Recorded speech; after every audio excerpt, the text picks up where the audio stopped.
अस्सलामुअलैकुम, मैं हूं काविश मेमन। लाहौर में एक और ज़्यादती का वाक़या पेश आया है। आपको याद होगा कि सितंबर 2020 में जब एक खातून अपनी गाड़ी में सफ़र कर रही थी अपने बच्चों के साथ और अचानक मोटरवे के करीब उस गाड़ी का पेट्रोल ख़त्म हो जाता है जिस गाड़ी में वो खातून सवार होती है, और अचानक फिर दो दरिंदे आते हैं, खातून को जंगल में ले जाकर उसके साथ ज़्यादती करते हैं, उसको तशद्दुद का निशाना बनाते हैं और ये वाक़या पूरे पाकिस्तान में जंगल की आग की तरह फैल गया था। हर तबका फ़िक्र ने इस वाक़े की शदीद मज़म्मत की थी। मुलज़िम आबिद और शफ़क़त को सज़ाए मौत भी हुई थी और पूरी कौम ने मिलजुल कर इस वाक़े पर शदीद मज़म्मत का इज़हार किया था, शदीद गम व गुस्से का इज़हार किया था। इसी तर्ज का एक और वाक़या रूनुमा हुआ है लाहौर में। विहाड़ी से एक फैमिली आती है जिसमें माँ और बच्ची थी। बिहारी से ये लोग सफ़र करके ठोकर नियाज बेग पर पहुंचते हैं। वहाँ से एक रक्षा ये लोग जो है वो हासिल करते हैं और अपनी मंजिल पर पहुंचने के लिए अब लोग ने वहाँ से रक्षा करवाया। ये फैमिली ने अब दो जाने हैं, खातून है और उसकी बेटी उसके साथ है। ठोकर नियाज बेग से रक्षा करवाया जाता है और उनकी मंजिल थी सदर का इलाका, मतलब उनको सदर में जाना था, लेकिन उनको जो रक्षे वाला है वो ले जाता है LDA एवेन्यू। वहाँ पर ये रक्षा वाला ले जाता है। मंजिल थी सदर, उनको ले जाता है LDA एवेन्यू और बहाना बनाकर रास्ते में उसका एक दोस्त भी आ जाता है रक्षे में। तो जो ख़वातीन थी उन्होंने एतराज़ किया कि भाई ये कौन, तो उन्होंने कहा नहीं ये मेरा दोस्त है और उसको भी उसी मंजिल पर जाना है। तो इस बहाने से वो शख्स जो रक्षा ड्राइवर है वो अपने दोस्त को भी रक्षे में सवार कर लेता है और LDA एवेन्यू पर ले जाकर ख़वातीन यानी कि माँ और बेटी के साथ ज़्यादती करते हैं।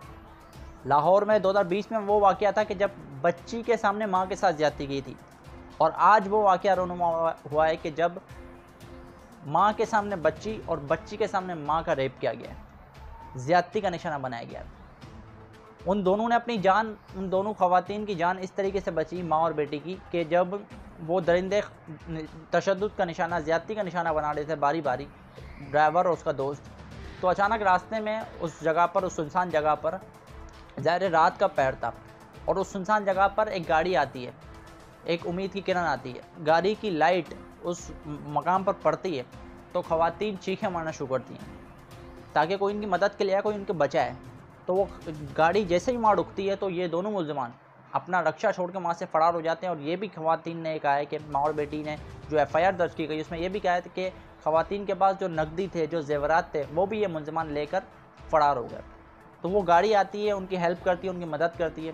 वहाँ पर पुलिस को फ़ोन किया जाता है, पुलिस को इत्तला दी जाती है और पुलिस फिर मौके पर पहुँचती है और फिर दीगर जो शवाहिद है उसको इकट्ठा किया जाता है। तो ये पूरा इस तरीके से वाक़या हुआ। इस वाक़े के बाद मुल्ज़िमान को तो लाहौर की जो पुलिस है उसने गिरफ़्तार कर लिया, जो कि बहुत अच्छी बात है कि काफ़ी टाइम बाद ऐसा देखने में आ रहा है कि मुल्ज़िमान फ़ौरी तौर पे पकड़े गए, वरना हमने इससे पहले केसेस में भी देखा है कि मुल्ज़िमान पकड़े नहीं जाते। और काफ़ी जैसा कि मोटरवे हुआ था कि आबिद मली और शफ़क़त एक चैलेंज बन गया था उनको पकड़ना, बहुत मुश्किल था, दोनों जो है वो फ़रार हो गए थे, लेकिन इन दोनों मुल्ज़िमान को जो है वो पकड़ लिया पुलिस ने और जो उसका रक्षा था उसको भी कब्ज़े में ले लिया। दोनों माँ बेटी का मेडिकल लाहौर के जिन्ना अस्पताल से करवा लिया गया है और पुलिस ये बताती है कि मेडिकल रिपोर्ट में इस बात की तस्दीक हो चुकी है कि दोनों माँ बेटी के साथ ज़्यादती की गई है और माँ बेटी के जिस्म पर तशद्दुद के निशानात भी मौजूद हैं। तो यानी कि वो जो दरिंदे थे, वहशी दरिंदे, उन्होंने ना सिर्फ ज़्यादती की बल्कि तशद्दुद का निशाना भी बनाया। एक उसमें से मुल्ज़िम ये है, दो मुल्ज़िमान हैं जिसमें से एक का नाम है उमर फ़ारूक। अब आप नाम देखें उमर फ़ारूक और इनकी हरकतें देखें, एक का नाम उमर फ़ारूक, दूसरा जो है उसका नाम है मनसब। तो एक जो मुल्ज़िम है उसमें से उमर फ़ारूक, पुलिस ये बताती है कि माजी में भी ये इस किस्म की हरकत कर चुका है, यानी कि लाहौर में 2020 में और ओकारा में आई थिंक 2018 में ये इस किस्म के वाक़यात कर चुका है और मुकदमात भी दर्ज हुए हैं, दोनों गिरफ़्तार भी हो चुका है ये मुल्ज़िम आप उमर फ़ारूक और रिहा भी हो चुका है।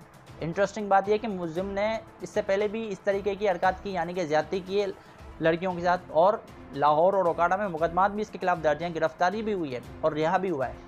तो ये हमारे मुल्क का मसला है कि शुरू से जो मैं हमेशा से बात करता आ रहा हूँ कि हमारे यहाँ पे रूल ऑफ लॉ नहीं है, कानून की अमलदारी नहीं है, रियासत की रिट नहीं है। रियासत की रिट जब इन्फोर्स होती है तो फिर अच्छे सीधे हो जाते हैं, लेकिन हमारे यहाँ पर रियासत की रिट ही नहीं है ना। हर कोई इसको चैलेंज करता हुआ हमें दिखाई देता है, हर कोई रियासत की रिट नहीं है तो फिर उसको लात मारता हुआ दिखाई देता है। अब आप इसी से अंदाज़ा लगा लें कि गुजरांवाला में जो वाक़या पेश आया, उसकी कल मैंने वीडियो भी बनाई थी। अगर आपने वो वीडियो नहीं देखी तो डिस्क्रिप्शन में लिंक मौजूद है, आप वहाँ जाकर देख सकते हैं कि किस तरीके से एक उस्ताद मदरसे पढ़ने बच्ची आती है, उसके साथ ज़्यादती करता है। उसने ज़्यादती की, आज वो रिहा हो गया, आज वो उस्ताद रिहा हो गया, ज़मानत मिल गई उसको। इसी तरीके से उस्मान मिर्ज़ा का जो वाक़या था कि किस तरीके से दादागिरी से उस्मान मिर्ज़ा एक फ़्लैट में दाखिल होता है, एक कपल वहाँ मौजूद होते हैं, उन पर तशद्दुद करता है, ज़्यादती का निशाना बनाता है। वो आज रिहा तो नहीं हुआ, लेकिन उसमें कुछ ऐसे किरदार हैं जिनकी ज़मानत हो गई है। इसके साथ साथ नूर मुकद्दम का जो केस है, उसमें भी ये हमारे पास इत्तलात मौजूद है कि मुख्तलिफ ऐसे किरदार हैं जिनकी ज़मानत हो गई है। तो मसला ये है कि जब ज़मानतें होंगी, जब सख्त सज़ाएँ नहीं सुनाई जाएंगी, तब ये होगा। इस किस्म के वाक़यात हमें आए दिन देखने को मिलेंगे और आप देख लें, रोज़ हो रहे हैं इस किस्म के वाक़यात। मैं सिर्फ ये कहना चाहता हूँ कि लाहौर में जो सितंबर 2020 में मोटरवे पर जो हादसा हुआ था, जो सानिया हुआ था, अगर दोनों आबिद मली और शफ़क़त को सज़ाए मौत तो हो गई, ठीक है, लेकिन अगर उनको चौक पर लटकाया जाता ना सरेआम, पूरी कौम देखती, वो दरिंदे भी देखते, वो दरिंदे देखकर इबरत पकड़ते, मुझे यकीन है। वो खौफ खाते, वो डरते कि नहीं हमारा भी ये अंजाम होगा।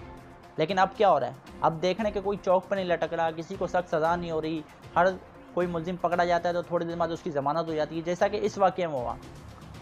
मुलजिम उमर फ़ारूक, इससे पहले 2 मुकदमात उस पर दर्ज हैं, ज़्यादती कर चुका है, लेकिन बड़ी भी हो चुका है, गिरफ़्तारी भी हुई है और रिहाई भी हो चुकी है उसकी।